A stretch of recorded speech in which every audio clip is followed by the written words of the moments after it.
दोस्तों स्वागत है आपका एक और शानदार सेशन में। मेरा नाम है विवेक और आपको पता चल ही गया होगा कि एसएससी सीजीएल एग्जाम का जो नोटिफिकेशन है वो जारी हो चुका है। अब हमारे एग्जाम के लिए सिर्फ 2 महीने बचे हुए हैं। तो दोस्तों चलिए शुरुआत करते हैं हम अपने इस सेगमेंट की। तो सबसे पहले क्वेश्चन जब हम देखेंगे तो सबसे पहला क्वेश्चन है हमारा, instead of being helpful he was being hindrance.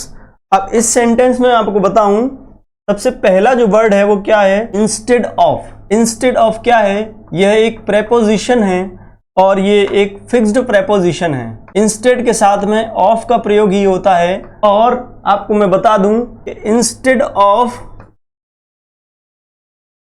के बाद हमेशा जेरंड का यूज किया जाता है। जेरंड यानी कि वर्ब की फर्स्ट फॉर्म के साथ आईएनजी। और मैं आपको बता दूं, इंस्टेड ऑफ का मतलब होता है के जगह पर, ठीक है। की जगह पर क्या होता है, इंस्टेड ऑफ का मतलब। ऐसा ही एक और प्रेपोजिशन है, in spite of. In spite of के बाद भी ऑफ का यूज करते हैं और इन स्पाइट ऑफ के बाद भी हम क्या यूज करते हैं, जीरेंड का यूज करते हैं। अब देखो, इन स्पाइट ऑफ और इंस्टेड ऑफ में क्या अंतर है। इन स्पाइट ऑफ का मतलब है के बावजूद, और इन स्पाइट ऑफ से एक सबसे इंपॉर्टेंट एरर जो बनता है वह ये है कि इन स्पाइट ऑफ को हम इसके बराबर मानते हैं डेस्पाइट। डेस्पाइट का मतलब भी के बावजूद होता है और इन स्पाइट ऑफ का मतलब भी के बावजूद होता है। अब इन स्पाइट के साथ में ऑफ का यूज करते हैं, लेकिन डेस्पाइट के साथ में ऑफ यूज करके एसएससी में एरर पूछा जाता है। ये एसएससी का सबसे फेवरेट क्वेश्चन है, तो आप इसको ध्यान रखें। डेस्पाइट के साथ में ऑफ का प्रयोग नहीं किया जाता है, ठीक है। In spite of being helpful, helpful यहां पर एडजेक्टिव का काम कर रहा है। He was being hindrance. अब इस सेंटेंस में देखें आप, he was being hindrance. Hindrance क्या है, हिंड्रेंस एक कॉमन नाउन है। हिंड्रेंस का मतलब होता है बाधा डालना। हिंड्रेंस का एक और सिनोनिम होता है क्या, ऑब्स्ट्रक्शन। क्या, ऑब्स्ट्रक्शन, ठीक है। हेल्पफुल का सिनोनिम अगर देखें तो क्या होगा, मतलब क्या होता है, हेल्पफुल का मतलब होता है सपोर्टिव, ठीक है, सपोर्टिव। हिंड्रेंस का सिनोनिम क्या होगा, ऑब्स्ट्रक्शन, बाधा डालना।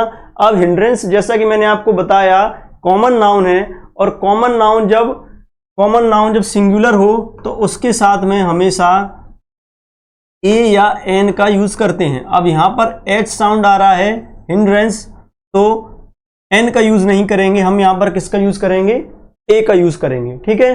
तो इस सेंटेंस में एरर कहां पर है, यहां हिंड्रेंस के बाद, हिंड्रेंस से पहले हम क्या लगाएंगे, हिंड्रेंस से पहले हम आर्टिकल ए का यूज करेंगे, ठीक है। और आप मेरी ये बात याद रखें कि इन स्पाइट ऑफ और डेस्पाइट ऑफ में क्या डिफरेंस है, ऑफ का यूज डेस्पाइट के साथ में नहीं किया जाता है, ठीक है। सेकेंड सेंटेंस में अगर हम देखें तो he could succeed in catching the ball before it reach the boundary line. अब इस सेंटेंस में देखो आप, तो ही कुड सक्सीड, यहां पर ये ही प्रोनाउन है, ठीक है। कुड मॉडल वर्ब का काम कर रहा है, और मॉडल्स का सबसे इंपॉर्टेंट रूल क्या है, सबसे पहला और सबसे इंपॉर्टेंट रूल क्या है, मॉडल्स हमेशा हेल्पिंग वर्ब की तरह काम करती हैं। इस सेंटेंस में भी हेल्पिंग वर्ब की तरह ही काम कर रही हैं, क्योंकि मेन वर्ब दी हुई है इसके बाद में, ठीक है।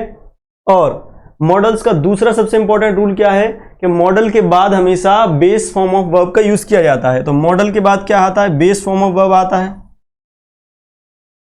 सक्सीड को आप जल्दबाजी में थर्ड फॉर्म मत पढ़ लेना। सक्सीड अपने आप में ओरिजिनल वर्ड है, ये इसका बेस फॉर्म है।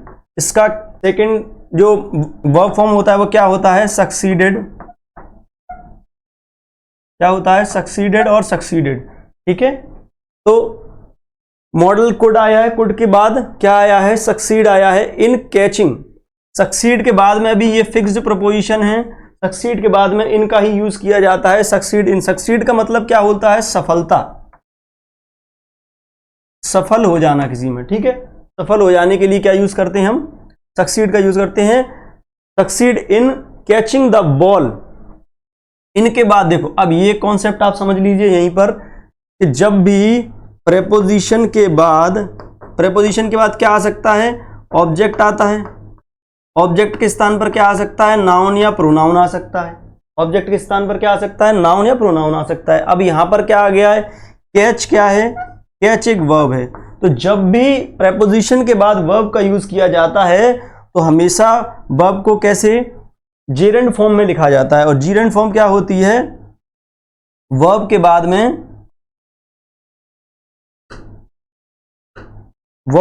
में क्या आता है, आईएनजी फॉर्म लगाते हैं तो वह क्या बन जाता है, जीरंड।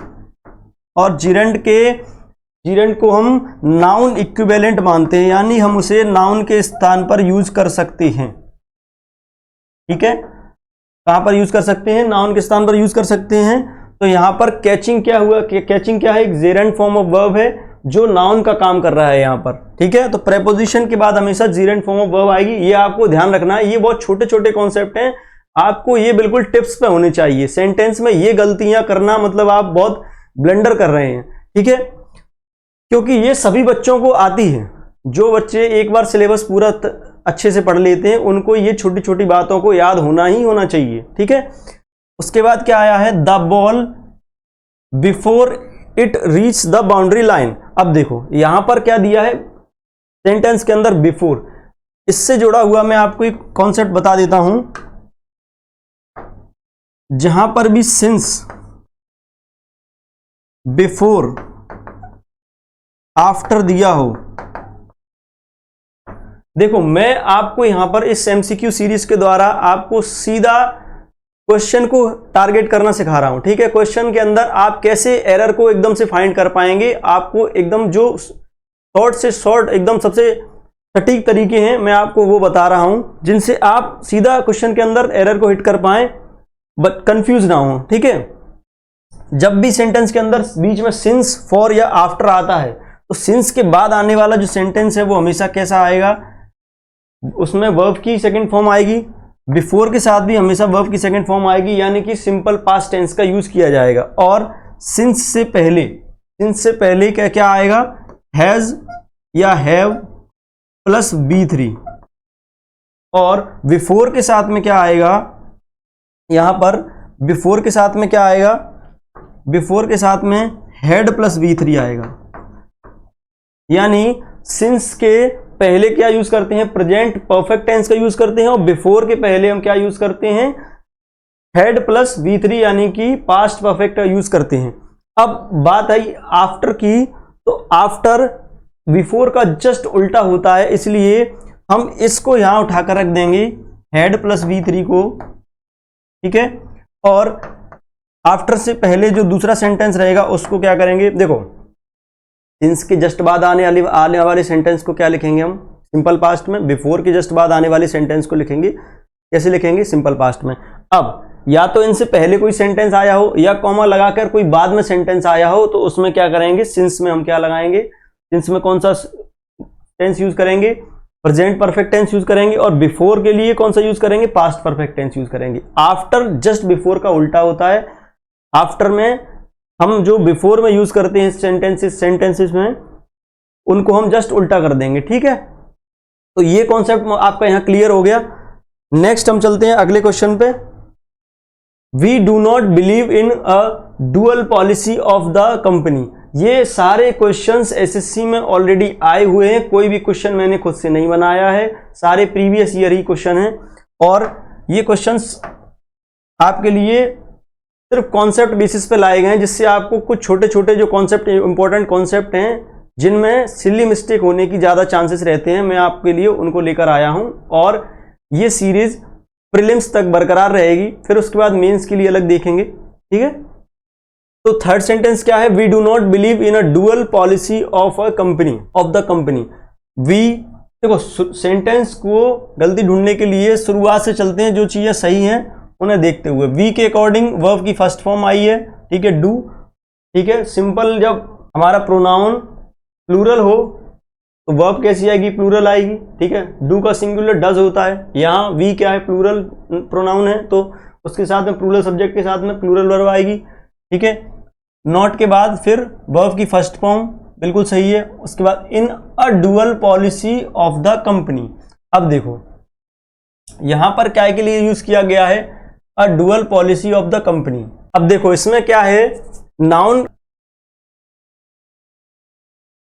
आर्टिकल का एक नाउन से जुड़ा हुआ जो रूल है वो क्या है, जब नाउन के बाद ऑफ और उसके बाद फिर नाउन आता है तो जो पहला वाला नाउन रहता है उसके साथ हम क्या लगाते हैं, दा लगाते हैं।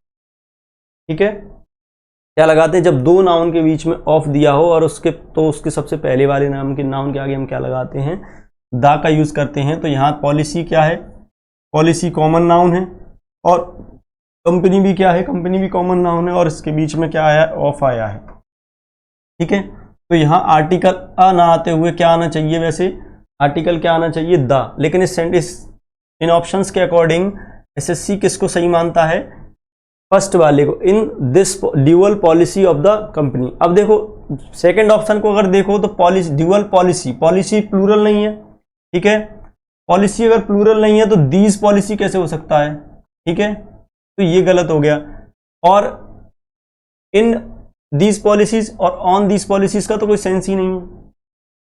ठीक है, बात करें फोर्थ क्वेश्चन की, तो 4 years have passed since my grandfather, 4 years have passed since my grandfather had died.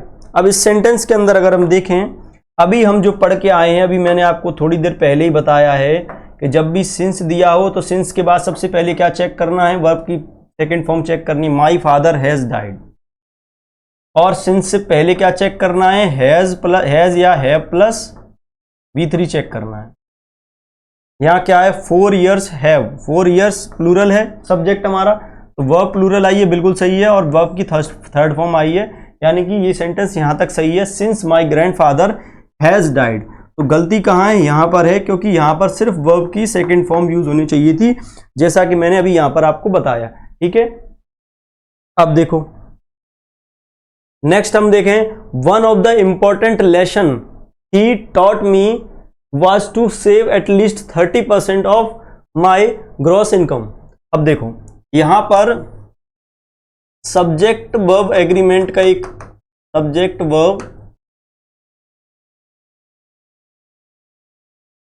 Verb agreement का एक रूल है, जब भी one of, either of, neither of, either of के बाद जब भी नाउन आएगा तो कैसा आएगा, कैसा आना चाहिए, प्लूरल नाउन आएगा। वन ऑफ के बाद या आइदर ऑफ के बाद या नाइदर ऑफ के बाद नाउन कैसा आना चाहिए, तो नाउन आना चाहिए प्लूरल।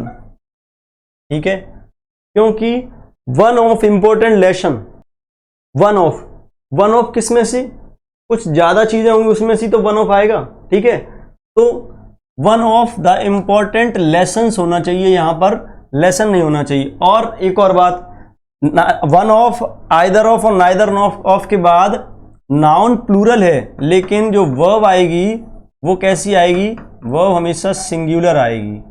वर्ब सिंगुलर क्यों आएगी, क्योंकि वर्ब किसके लिए आती है, सब्जेक्ट के लिए आती है, और सब्जेक्ट हमारा वन है।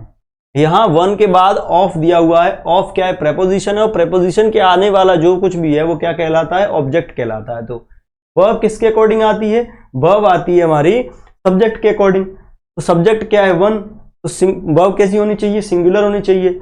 ऐसे ही आइदर नाइदर के लिए भी क्या आता है, सिंगुलर वर्ब आती है। अब देखो इस सेंटेंस में one of the important lessons के बाद ही टॉट मी, ये इसके बाद जो वर्ब आई है वो क्या है, वॉज, यानी कि वन के अकॉर्डिंग वर्ब क्या आई है, वॉज, यानी कि बिल्कुल सही है, to save at least 30% of my gross income, यानी कि एरर कहां था हमारा, इस जगह पे। ठीक है, तो ये आपको हमेशा याद रखना है, आपको 3 बातें समझनी है और 3 बातें आपको सेंटेंस के अंदर चेक करके चलनी है। वो क्या है,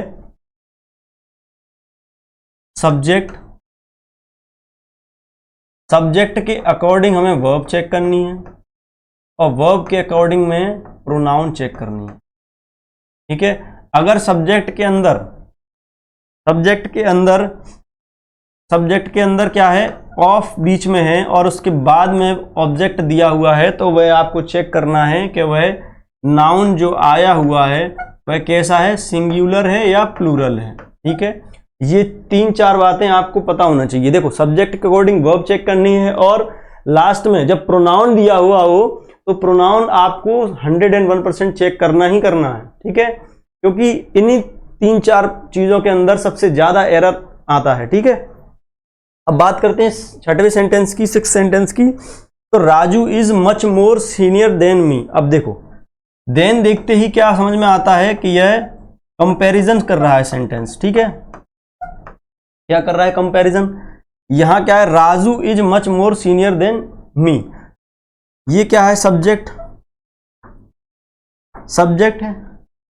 तो यहां कंपैरिजन देन के बाद में किसका होना चाहिए, सब्जेक्ट का ही होना चाहिए। तो यहां पर क्या आना चाहिए, मी की जगह पर आई आना चाहिए। जैसे मैं लिखता हूं he is better than me, तो जब कंपैरिजन ही से हो रहा है, कंपैरिजन ही से हो रहा है, और ही क्या है, नॉमिनेटिव केस है, यानी कि सब्जेक्ट है। तो सब्जेक्ट का कंपैरिजन किससे होगा, सब्जेक्ट से ही होगा। तो यहां पर मी ना आते हुए क्या आना चाहिए, आई आना चाहिए, यानी कि नॉमिनेटिव केस में ही आना चाहिए देन के बाद भी। ठीक है, ये आप हमेशा याद रखें। अगर हम 7th सेंटेंस की बात करें, after opening the door we entered into the room. After opening the door we entered into the room next to the kitchen. अब देखो यहां आफ्टर किसका काम कर रहा है, जब आफ्टर के पहले एक सेंटेंस और आफ्टर के जस्ट बाद एक सेंटेंस हो तब वह किसका काम करता है, तब वह किसका काम करता है बताइए, तब वह काम करता है दो सेंटेंसेस को जोड़ने का। यहां पर ये क्या कर रहा है, आफ्टर ओपनिंग द डोर। तो आफ्टर यहां पर क्या है, प्रेपोजिशन है। आफ्टर क्या है, यहां पर प्रेपोजिशन का काम कर रहा है। और प्रेपोजिशन के बाद मैंने आपको बताया है वर्ब क्या आई है, ओपन। तो कैसी आनी चाहिए, जीरेंट फॉर्म में आनी चाहिए। एक ही बात है, वही बार बार आएगी आपके सामने। प्रेपोजिशन के बाद वर्ब आई है तो वर्ब कैसी आएगी, जीरेंट फॉर्म में, यानी कि वर्ब की फर्स्ट फॉर्म प्लस आईएनजी का यूज किया जाएगा।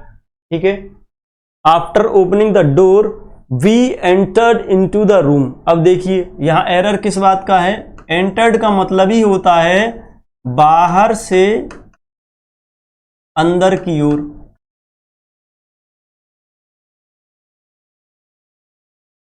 बाहर से अंदर की ओर, तो जब बाहर से अंदर की ओर ही है, और इनटू का मतलब भी क्या होता है, एंटर के। अगर आप इस रूम में आओगे तो एंटर करोगे तो बाहर से ही तो अंदर एंटर करोगे। ठीक है, और इनटू का मतलब क्या होता है, इनटू किसके लिए यूज किया जाता है, जब हम किसी मतलब बाहर से किसी क्लोज सरफेस के अंदर जाते हैं। तो जब इन दोनों का सेंस एक ही है तो फिर ये सुपरफ्लुअस एक्सप्रेशन ना हो जाएगा, बताइए ये क्या हो जाएगा, दो वर्ड एक ही मतलब के यूज करेंगे तो ये सुपरफ्लुअस हो जाएगा। तो यहां पर इनटू का यूज बिल्कुल इररिलेवेंट है। तो we entered the room next to the kitchen, ये सेंटेंस सही है। अगर हम 8th सेंटेंस को देखें, the meeting adjourned abruptly by the chairman after about 3 hours of deliberation। अब देखिए आप, the meeting adjourned abruptly by the chairman, देखो by the chairman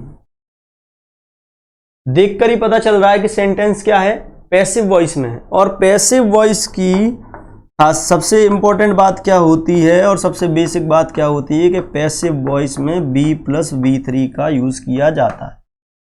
क्या किया जाता है, बी प्लस बी3 का यूज किया जाता है। अब बी प्लस बी3 का यूज किया जाता है तो चेक कर लेते हैं, सब्जेक्ट क्या है, द मीटिंग एडजर्न। एडजर्न की क्या है, ईडी लगा हुआ है, यानी कि वर्ब की थर्ड फॉर्म है, लेकिन बी मिसिंग है, बी मिसिंग है। और ये बी वर्ब, अगर बी मिसिंग है, इसके पहले कुछ नहीं आया है, तो फिर ये क्या है, ये वर्ब की सेकंड फॉर्म है, एडजर्न एडजर्न एडजर्न। ठीक है, वर्ब की सेकंड फॉर्म है। तो आप मुझे बताइए, जब ये सेकंड फॉर्म है यानी ये सिंपल पास्ट टेंस है, और सिंपल पास्ट टेंस का जब हम पैसिव बनाते हैं, सिंपल पास्ट टेंस का पैसिव बनाते हैं, तो उसके जस्ट बाद वाले जो टेंस होता है उसकी हम वर्ब लेते हैं। तो सिंपल पास्ट के बाद क्या आता है, पास्ट कंटिन्यूअस। तो इसके साथ में हम कौन सी वर्ब यूज करना चाहिए, वॉज या वर यूज करनी चाहिए। क्या यूज करना चाहिए, वॉज या वर यूज करना चाहिए। अब मीटिंग क्या है, मीटिंग क्या है, सिंगुलर नाउन है। ठीक है, मीटिंग सिंगुलर दिया हुआ है, यहां पर सिंगुलर नाउन है। तो फिर क्या आना चाहिए, वॉज आना चाहिए, वर नहीं आएगा। The meeting was adjourned abruptly by the chairman after about 3 hours of deliberation. ठीक है, आप समझ गए होंगे आई होप। नेक्स्ट देखते हैं 9th सेंटेंस को। If I had known this earlier I will have helped him. If I had known this earlier I will helped him. यहां देखिए इफ क्या है, ये क्या है, कंडीशनल सेंटेंस है, और इफ क्या है, हमारा कंडीशनल वर्ड है। अब कंडीशनल जो सेंटेंसेस होते हैं उनमें सबसे बेसिक 3 फॉर्मूले होते हैं जो आपको याद रखने हैं। 3 कॉन्सेप्ट होते हैं। कौन से? अगर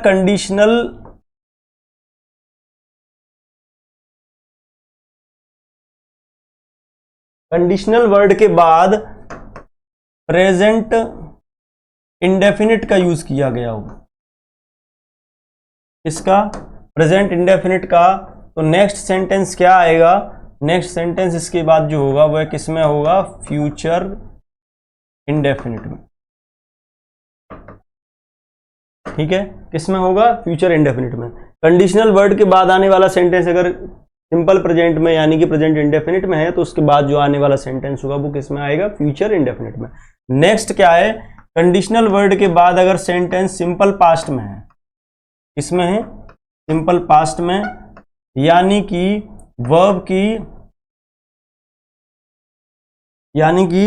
वर्ब की सेकंड फॉर्म का यूज हुआ है, तो इसके बाद जो आने वाला सेंटेंस होगा वह क्या होगा? Would plus V1। ठीक है, वुड प्लस V1, क्योंकि ये वुड क्या है? मॉडल है, और मॉडल के बाद हमेशा बेस फॉर्म ऑफ वर्ब आती है। ठीक है, नेक्स्ट अगर कंडीशनल वर्ड के बाद पास्ट परफेक्ट टेंस का यूज हुआ है, पास्ट परफेक्ट का यूज हुआ है, यानी कि हैड प्लस V3 का यूज हुआ है, तो जो उसका अगला सेंटेंस होगा वह क्या होगा? वुड हैव प्लस वर्ब की थर्ड फॉर्म। ठीक है, वुड हैव प्लस वर्ब की थर्ड फॉर्म। ये 3 कंडीशन के रूल हैं और ये आपको बिल्कुल टिप्स पे होने चाहिए। ठीक है, आपको कोई सोते से पूछ ले आप तुरंत बता पाएं, इनको इस तरह से आपको याद रखना है। ठीक है, अब इन 3 कॉन्सेप्ट के अकॉर्डिंग आप इस सेंटेंस को देखिए। If I had known this earlier, had plus V3 का यूज हुआ है, हैड प्लस V3 का यूज हुआ है, तो नेक्स्ट सेंटेंस कैसा होना चाहिए? Would have plus V3। देख लेते हैं। If I had known this earlier I will have helped him. अब यहां विल आया है, जबकि आना क्या चाहिए? वुड। ठीक है, वुड हैव प्लस वर्ब की थर्ड फॉर्म। ठीक है, तो ये सेंटेंस में क्या एरर है? विल की जगह पे क्या आना चाहिए? वुड आना चाहिए। अब नेक्स्ट सेंटेंस अगर हम देखें, he is representing my constituency for the last 5 years। He is representing my constituency for the last 5 years। अब देखिए, फॉर द लास्ट 5 years आया हुआ है, यानी यहीं से पता चल रहा है सेंटेंस कैसा है? प्रेजेंट परफेक्ट टेंस का। इसका प्रेजेंट परफेक्ट टेंस का है, क्योंकि यहां पर वर्ब किसकी यूज की गई है? प्रेजेंट की यूज की गई है। ठीक है, फॉर द लास्ट 5 years दिया हुआ है, तो मैं आपको एक और कॉन्सेप्ट बता दूं कि जब भी लास्ट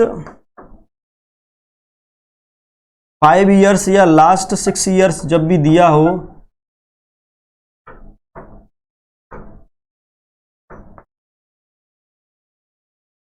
या फिर द लास्ट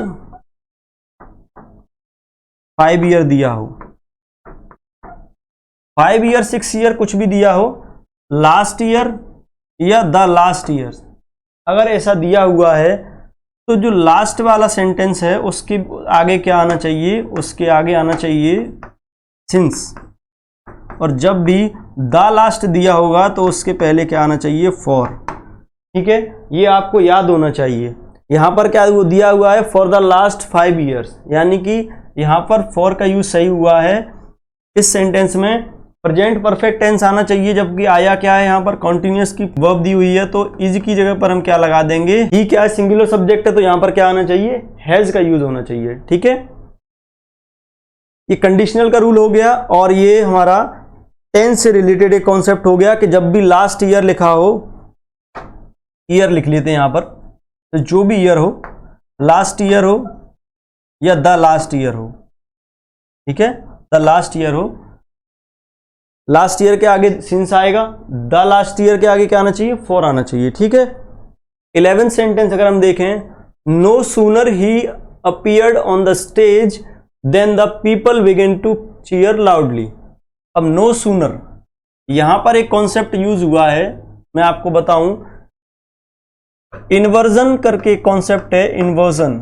इन्वर्जन क्या होता है, इन्वर्जन यूज किया जाता है उन एडवर्ब्स के साथ में जिनका यूज, अगर कुछ एडवर्ब्स हैं जिनका यूज अगर सेंटेंस में सबसे पहले किया गया हो, तो उनके बाद आने वाला जो सब्जेक्ट है, उनके बाद आने वाली जो सब्जेक्ट की जो वर्ब है वो सब्जेक्ट से पहले आती है। जैसे हार्डली,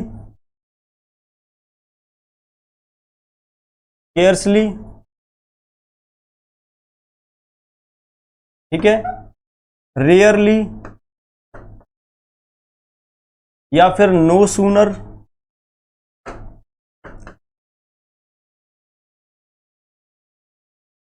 नॉट ओनली। अगर इनका यूज सेंटेंस में सबसे पहले किया हुआ है एज अ सब्जेक्ट यूज किया गया है, तो इनके बाद जो वर्ब आएगी वह सब्जेक्ट से पहले आती है। तो यहां पर अपीयर्ड से पहले क्या आना चाहिए, अपीयर्ड से पहले क्या आना चाहिए, वर्ब जो है वो कहां आना चाहिए, अपीयर्ड से पहले आना चाहिए। तो no sooner did, no sooner did he appear हो जाएगा, क्योंकि डिड के बाद क्या आता है, ईडी का यूज नहीं किया जाएगा, वर्ब की फर्स्ट फॉर्म यूज आएगी। No sooner did he appear on the stage then the people begin to cheer loudly, ठीक है। तो ये चीज आप याद रखें कि जब भी इन एडवर्ब्स का यूज सेंटेंस में सब्जेक्ट की तरह किया जाता है तो इन्वर्जन का रूल लगता है, और इन्वर्जन का रूल क्या कहता है कि वर्ब जो है वो हमारी सब्जेक्ट से कैसे आएगी, पहले आएगी। 12th सेंटेंस अगर हम देखें तो a major water pollutant due to the growth of large cities in is the sewages. अब देखिए इस सेंटेंस में हमें एरर किस में देखना है, द सीवेजेस में। देखिए सीवेज जो वर्ड है वह क्या है, एक नाउन है, और सीवेज, फर्नीचर, इंफॉर्मेशन, ये कैसे वर्ड हैं, ये अनकाउंटेबल वर्ड हैं, इनके साथ में एस या ईएस का यूज नहीं किया जाता है, ठीक है। एस या ईएस का यूज नहीं किया जाता है, तो सबसे पहले तो जिन ऑप्शंस में एस का यूज किया गया है वो गलत है। दूसरी बात, अगर ये अनकाउंटेबल है, कैसा है, अनकाउंटेबल, अगर ये अनकाउंटेबल है तो इसके साथ में आर्टिकल ए और एन का यूज नहीं किया जाएगा, तो ऑप्शन बी भी गलत हो गया। तीसरी बात, अब इसमें देखें दा का यूज जो हुआ है यह अप्रोप्रिएट है या नहीं है, ठीक है। आर्टिकल का देखें तो a major water pollutant due to growth of large cities, यहां पर इन जनरल बात की जा रही है, ठीक है।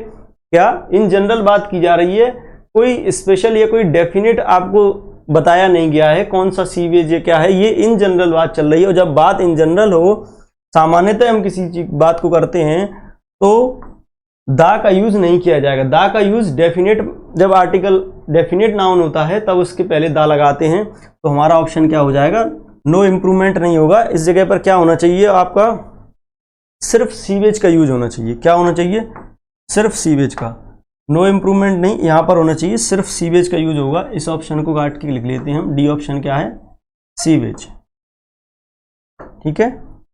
नेक्स्ट क्वेश्चन अगर हम देखें 13, अब देखो जैसे इंस्टेड ऑफ और इन स्पाइट ऑफ और डेस्पाइट की जब हमने बात की थी, उसी तरीके से ओइंग भी एक फिक्स्ड प्रोपोजिशन है, इसके बाद हमेशा टू का यूज किया जाता है।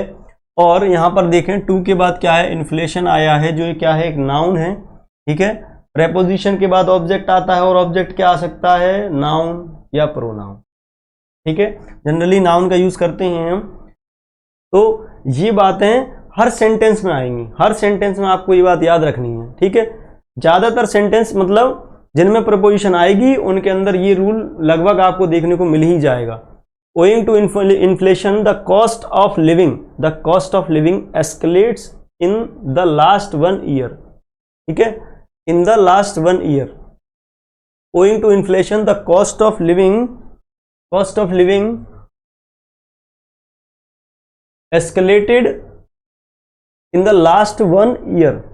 इस सेंटेंस में अगर हम देखें तो अब इस सेंटेंस को नॉर्मल बच्चा नहीं कर पाएगा, क्योंकि ये सेंटेंस सेंस से समझने के लिए है। इसमें क्या है कि पास्ट की जो घटना है, पास्ट की जो घटना है उसका इफेक्ट, उसका प्रभाव, उसके इफेक्ट, उसका प्रभाव किस पर पड़ रहा है? प्रेजेंट पे पड़ रहा है। ठीक है, तो जब ऐसी कंडीशन हो कि पास्ट का इफेक्ट जो किस पे पड़े? प्रेजेंट पे पड़े, तो उसमें हम किसका यूज करते हैं? प्रेजेंट परफेक्ट टेंस का यूज करते हैं। और यहां क्या यूज हुआ है? यहां वर्ब की सेकंड फॉर्म यूज की गई है। ठीक है, एस्केलेट की थर्ड फॉर्म भी ये होती है। हमें क्या यूज करना है? Present perfect tense. तो थर्ड फॉर्म तो एस्केलेटेड ही होगी, लेकिन द कॉस्ट ऑफ लिविंग में द कॉस्ट के अकॉर्डिंग यहां पर क्या आना चाहिए? हैज आना चाहिए। ठीक है, क्या आना चाहिए? हैज। जब भी पास्ट की किसी घटना का जो चलती आ रही है उसका इफेक्ट हमें अगर प्रेजेंट में देखने को मिले, तो वह उस सेंटेंस कैसा आना चाहिए? प्रेजेंट परफेक्ट टेंस में यूज करेंगे हम। ठीक है, one should respect the religions of others as much as his own. अब देखो, मैंने आपको अभी शुरुआत में जब सेंटेंस पढ़ा करवाए थे तो उसमें मैंने आपको एक बात कही थी। हाँ देखिए, जब मैंने आपको एक सेंटेंस कराया तब मैंने क्या बोला था? सब्जेक्ट के साथ वर्ब देखनी है, वर्ब के बाद हमें क्या देखना है? उसके बाद आने वाला जो प्रोनाउन है वो देखना है, जो ऑब्जेक्ट में यूज किया गया है। तो इस सेंटेंस में अगर हम देखें, इस सेंटेंस में देखें, वन शुड रेस्पेक्ट। अब देखो, वन शुड आया है, शुड मॉडल है, मॉडल के बाद क्या आना चाहिए? Base form of verb, respect बिल्कुल सही है। ठीक है, one should respect the religions of others, the religions of others as much as his own. अब यहां पर देखो, वन के लिए प्रोनाउन क्या यूज होनी चाहिए? वंस। क्या होनी चाहिए? वंस यूज होनी चाहिए, हिज नहीं आएगा। हिज किस लिए आता है? हिज ही के लिए आता है। One should respect the religions of others as much as one's own. ठीक है, अब देखो कैसा आना चाहिए? The Arabian Nights are enjoyed by all kinds of readers. अब यहां देखो, द अरेबियन नाइट्स, दिखने में ये कैसा लग रहा है? ये प्लूरल लग रहा है, लेकिन द अरेबियन नाइट्स क्या है? बुक का नाम है, और बुक का नाम है तो कैसा होगा? सिंगुलर होगा। और जब सिंगुलर है तो फिर वर्ब कैसी आनी चाहिए? वर्ब सिंगुलर आनी चाहिए। ठीक है, the Arabian Nights is enjoyed by all kinds of readers. ठीक है, all kinds of readers. Shakespeare has written many plays as well as some poetries. अब यहां देखो, अभी मैंने आपको बताया इंफॉर्मेशन, फर्नीचर, सीनरी, पोइट्री, ये सब क्या है? अनकाउंटेबल नाउन है, तो इनका कभी भी प्लूरल नहीं बनता है। क्या नहीं बनता है? इनका कभी भी प्लूरल नहीं बनता है। तो पोइट्री का हमेशा पोइट्री ही रहेगा। शेक्सपियर हैज, शेक्सपियर सिंगुलर है तो हैज रिटन वर्ब की third form. Many plays, many के बाद हमेशा प्लूरल नाउन आता है, many plays, as well as some poetries. अब सम के बाद वैसे प्लूरल नाउन आना चाहिए, लेकिन जब ये अनकाउंटेबल है तो प्लूरल कैसे हो जाएगा? ठीक है, next, he was shocked when he heard the news that she has died. अब देखो, इस सेंटेंस में क्या है? इस सेंटेंस में भी समझने वाली बात क्या है कि जब पूरा सेंटेंस पास्ट में चला आ रहा है, he was shocked when he heard, ये भी सेकंड फॉर्म है। क्या है? सेकंड फॉर्म ऑफ वर्ब है।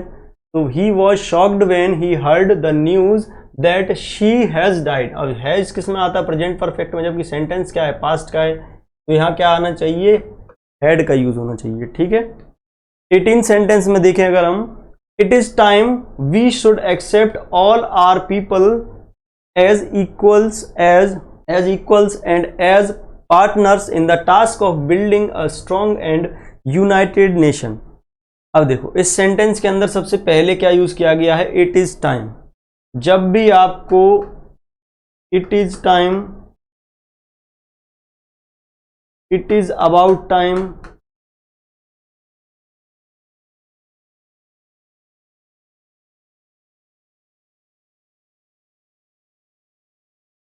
इट इज हाई टाइम, ऐसे वर्ड देखने को मिले तो सेंटेंस में हमेशा वर्ब की सेकंड फॉर्म यानी कि सिंपल पास्ट का यूज किया जाएगा।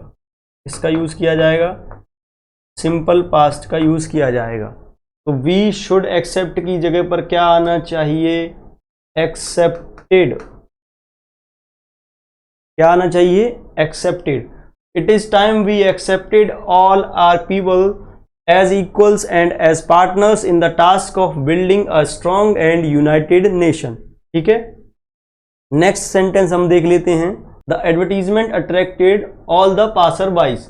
अब देखो यहां पर एक कॉन्सेप्ट है नाउन का, पॉजेसिव नाउन और प्लूरल नाउन जो बनाते हैं उसमें क्या कंफ्यूजन होता है। जब भी हम हाइफनेटेड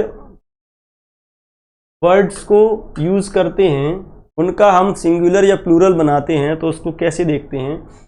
यहां वर्ड लिखा है जैसे मदर इन लॉ, अगर हमें इसका प्लूरल बनाना है तो हम मदर्स करेंगे, क्या मदर के साथ में एस या एस का यूज करेंगे जो उसका मेन वर्ड है उसके साथ में। लेकिन जब हमें पॉजेसिव बनाना हो, कैसा पॉसेसिव नाउन बनाना हो, तो हम मदर के साथ नहीं इन लॉज लगाएंगे, मदर इन लॉज। और उसमें क्या लगाया जाएगा, उसमें एपोस्ट्रॉफी जरूर लगाया जाएगा। क्या लगाया जाएगा, एपोस्ट्रॉफी लगाया जाएगा। लेकिन यहां पर जब हम प्लूरल बना रहे हो तो डायरेक्ट क्या लिखेंगे, एस जोड़ देंगे उसमें, जो मेन हमारा जो वर्ड है उसके अंदर। अब इसमें क्या है, the advertisement attracted all the passersby. All के बाद क्या आएगा, अभी बताया था प्लूरल नाउन आएगी। अब प्लूरल आएगा तो बाई के अंदर एस लगाना तो कोई मतलब ही नहीं है। एस कहाँ लगेगा, पासर्स बाई। अगर ये पॉजेसिव होता तो उसमें हम एस लगाते बाई के अंडर में, लेकिन कैसा, अपोस्ट्रॉफी के साथ। ठीक है, तो यहां पर कहाँ लगना चाहिए, पासर के बाद में एस लगना चाहिए। Many a men have come to India from Sri Lanka to live here permanently। Many a men, अब many से जुड़ा हुआ एक कॉन्सेप्ट देख लीजिए, ये सब्जेक्ट वर्ब एग्रीमेंट का है कि जब भी many का यूज किया गया हो तो many के बाद हमेशा नाउन कैसा आएगा, नाउन आएगा प्लूरल। ठीक है, लेकिन अगर many के बाद आर्टिकल ए या एन का यूज किया गया है तो नाउन कैसा आना चाहिए, नाउन सिंगुलर आना चाहिए। अब आप मुझे बताइए, जब नाउन प्लूरल आया है तो वर्ब कैसी आएगी, वर्ब कैसी आएगी, प्लूरल ही आएगी। और जब नाउन सिंगुलर है तो वर्ब कैसी आनी चाहिए, सिंगुलर आनी चाहिए। यहां क्या लिखा है, many a man. Many a man यानी ये सिंगुलर सब्जेक्ट है, तो सिंगुलर सब्जेक्ट है, सिंगुलर नाउन है, तो इसके साथ में कैसा आना चाहिए, सिंगुलर वर्ब आनी चाहिए। तो मैनी अ मैन के बाद क्या हो जाएगा, हैज़ का यूज किया जाएगा, हैज़ का यूज किया जाएगा। Many a man has come to India from Sri Lanka to live here permanently. ठीक है, आज हमने 20 क्वेश्चन किए जिसमें हमने कौन कौन से कॉन्सेप्ट पढ़े एक बार देख लेते हैं। सबसे पहले हमने फिक्स्ड प्रोपोजिशन के बारे में देखा, इन स्पाइट ऑफ और डेस्पाइट एक ही बात होती है। एसएससी के अंदर डेस्पाइट के साथ में ऑफ का यूज करके दिया जाता है, तो आप इस बात को ध्यान रखें। दूसरा हमने देखा कि इनके बाद में जीरेंट का यूज किया जाता है, और जीरेंट क्या होता है, नाउन इक्विवेलेंट होता है, नाउन की जगह पर यूज किया जा सकता है। वही बात हमने सेकेंड सेंटेंस के अंदर में देखी, क्या कि प्रेपोजिशन के बाद में ऑब्जेक्ट आता है और उसके बाद उसमें अगर ऑब्जेक्ट में वर्ब आए तो वर्ब कैसी आएगी, जीरेंट फॉर्म में आएगी। और जीरेंट फॉर्म कैसी होती है, वर्ब की फर्स्ट फॉर्म के साथ में आईएनजी लगती है। और एक बात देखी कि मॉडल के साथ में हमेशा बेस फॉर्म ऑफ वर्ब का यूज किया जाएगा। ठीक है, और इसी में हमने ये देखा कि जब सिंस, बिफोर और आफ्टर का यूज किया गया हो सेंटेंस के अंदर, दो सेंटेंस इनसे जोड़े जा रहे हों, तो सिंस और बिफोर दोनों के बाद में सिंपल पास्ट का यूज किया जाता है आने वाले सेंटेंस में, और जो अगला सेंटेंस रहता है या वो आगे लिखा हो या पीछे लिखा हो उसमें क्या आएगा, सिंस के साथ में प्रेजेंट परफेक्ट आएगा और बिफोर के साथ में पास्ट परफेक्ट आएगा। और आफ्टर का यूज किया गया हो तो बिफोर का जस्ट उल्टा कर दीजिए, आफ्टर के लिए हो जाएगा। ठीक है, नेक्स्ट हम देखें तो हमने क्या थर्ड सेंटेंस में देखा, थर्ड सेंटेंस में हमने आर्टिकल का एक और रूल देखा, the plus noun plus of plus noun के लिए हम क्या लगाते हैं, सबसे पहले वाले सेंटेंस के पहले वाले नाम के साथ में द जरूर लगाते हैं। ठीक है, फोर्थ सेंटेंस में हमने देखा 4 years have passed since my grandfather has died. इसमें हमने क्या देखा कि हमने पिछला जो कॉन्सेप्ट है वही इसमें देखा कि सिंस के साथ में, सिंस के बाद क्या आता है, सिंस के बाद सिंपल पास्ट आता है और उससे पहले क्या आना चाहिए, प्रेजेंट परफेक्ट आना चाहिए। ठीक है, तो यहाँ पर प्रेजेंट परफेक्ट आना चाहिए था, 4 years हैज है प्लस पास्ट सही आया है, लेकिन उसके बाद में यहाँ पर सिंपल पास्ट सही नहीं है। अगर हम देखें फिफ्थ सेंटेंस के अंदर देखें तो यहाँ पर क्या गलती है, यहाँ सब्जेक्ट वर्ब एग्रीमेंट का एक रूल है, one of either of neither of के बाद इनके बाद क्या आता है, इनके बाद नाउन प्लूरल आती है और वर्ब कैसी आएगी, सिंगुलर आएगी। ठीक है, और हमने एक और बात देखी कि सेंटेंस के अंदर हमें किन किन बातों का सबसे विशेष ध्यान देना है। ठीक है, एरर्स के अंदर में नेक्स्ट हमने क्या देखा कि जब हम दो चीज़ों का कंपैरिजन कर रहे हों तो सब्जेक्ट का कंपैरिजन सब्जेक्ट के साथ में, ऑब्जेक्ट का कंपैरिजन ऑब्जेक्ट के साथ में। ठीक है, नेक्स्ट हमने देखा कि सुपरफ्लूअस वर्ड के ऊपर यह सेंटेंस था, एंटर, अगर एंटर का मतलब ही यही होता है बाहर से अंदर एंटर करना, और इनटू का मतलब भी वही होता है, तो एक जैसे मतलब वाले दो सेंटेंसेस का यूज करना कोई मतलब की नहीं है, तो एंटर के बाद में इनटू का यूज नहीं करेंगे। 8th सेंटेंस में अगर हम देखें, 8th सेंटेंस में हमने क्या देखा कि जब भी पैसिव बनाते हैं तो हमें ये चेक करना है क्या बी प्लस B3 का होना बहुत ज़्यादा ज़रूरी है। ठीक है, इसके बिना काम नहीं चलेगा। पैसिव के अंदर सबसे मेन और सबसे बेसिक रूल क्या है कि बी प्लस B3 का यूज़ होना चाहिए, वो हमने यहाँ देखा। नेक्स्ट हमने क्या है, इस सेंटेंस के अंदर हमने कंडीशनल के 3 रूल्स देखे जो सबसे इंपॉर्टेंट हैं, ये आपको आना ही आना चाहिए। उसके बाद हमने परफेक्ट कॉन्टिन्यूस के अंदर में जो एक कॉन्सेप्ट है लास्ट ईयर और द लास्ट ईयर वाला, ये हमने देखा किसके साथ में सिंस और किसके साथ में फॉर का यूज़ करते हैं। नेक्स्ट हमने देखा इन्वर्जन का रूल, जब भी हम किसी एडवर्ब को, जब भी हम इन एडवर्ब्स को एज अ सब्जेक्ट यूज़ करते हैं तो इन्वर्जन का रूल लगाते हैं जिसमें सब्जेक्ट से पहले वर्ब का यूज़ किया जाता है। नेक्स्ट हमने देखा कि अनकाउंटेबल नाउन, कुछ नाउन ऐसे हैं जिनका जो अनकाउंटेबल हैं तो उनका प्लूरल नहीं बनता, और प्लूरल नहीं बनता तो उनके साथ में आर्टिकल का यूज़ नहीं करेंगे एन का, और अगर वह डेफिनेट नहीं है तो आर्टिकल दा का यूज़ भी नहीं करेंगे। ठीक है, उसके बाद फिक्स्ड प्रीपोजिशन का हमने एक और सेंटेंस देखा जिसमें हमने ये भी देखा कि जब पास्ट के किसी घटना का प्रभाव अगर प्रेजेंट तक रह रहा है तो हम उसको प्रेजेंट परफेक्ट टेंस को यूज़ करते हैं उसमें। नेक्स्ट हमने 14 सेंटेंस में क्या देखा कि जब भी आप सेंटेंस को करें तो सब्जेक्ट के साथ साथ लास्ट में ऑब्जेक्ट में आए हुए प्रोनाउन को जरूर चेक करें। ठीक है, नेक्स्ट हमने देखा कि ये दिखने में सब्जेक्ट प्लूरल है लेकिन ये बुक का नाम है, बुक का नाम है तो ये सिंगुलर है, सिंगुलर है तो सिंगुलर वर्ब आनी चाहिए। ठीक है, और यहाँ हमने देखा कि वही नाउन का कॉन्सेप्ट के आपको दिखने में ये लग रहा है कि इसका सही है ये नाउन का प्लूरल, लेकिन नहीं बनता है क्योंकि ये क्या है, काउंटेबल नहीं है, ये अनकाउंटेबल नाउन है। 17 सेंटेंस में हमने देखा कि अगर सेंटेंस पास्ट की घटनाओं से चला आ रहा है, पास्ट में ही चल रहा है, तो उसमें प्रेजेंट का यूज़ नहीं करेंगे, उसमें पास्ट की वर्ब का यूज़ करेंगे। और यहाँ हमने पास्ट इंडेफिनिट का हमने एक और कॉन्सेप्ट देखा, it is time, it is about time, it is high time, ऐसे वर्ड्स यूज़ किए गए हों तो उनके बाद जो सेंटेंस आएगा उसमें वर्ब जो आएगी वह कैसी आएगी, सिंपल पास्ट, यानी कि वर्ब की सेकंड फॉर्म आएगी। नेक्स्ट हम देखें तो हमने इसमें देखा हाइफेनेटेड वर्ड्स को हम प्लूरल कैसे बनाते हैं और उनका पजेसिव कैसे बनाते हैं। ठीक है, इनका हमने डिफरेंस देखा। और इस सेंटेंस में हमने सब्जेक्ट वर्ब एग्रीमेंट का एक और रूल देखा, क्या मैनी के बाद आने वाला नाउन आएगा तो वह कैसा आएगा, और मैनी के बाद अगर आर्टिकल आ जाता है तो उसके बाद आने वाला नाउन कैसा आएगा।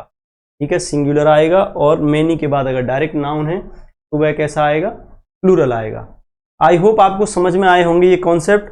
ठीक है, बाकी की बातें करेंगे नेक्स्ट सेशन में, तब तक के लिए थैंक यू वेरी मच, जय हिंद।